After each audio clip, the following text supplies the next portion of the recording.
Hola, soy Isabel Allende y les hablo desde California.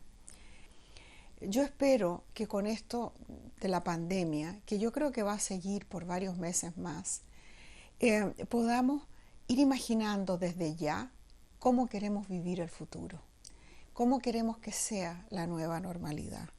Y nosotros, los autores, estamos ahí en la vanguardia tratando de proponer nuevas ideas, proponer un sistema que vaya alejándose cada vez más del patriarcado en que vivimos, de un sistema extremo neoliberal, un sistema en el cual mucha gente queda marginalizada y muy pocos se convierten en los privilegiados, en las élites que vemos en muchos países.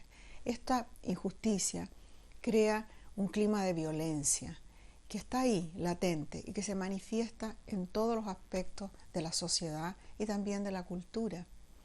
Y creo que a nosotros nos toca ir pensando cómo vamos a resolver esto, qué mundo queremos, cómo queremos que sea la nueva normalidad.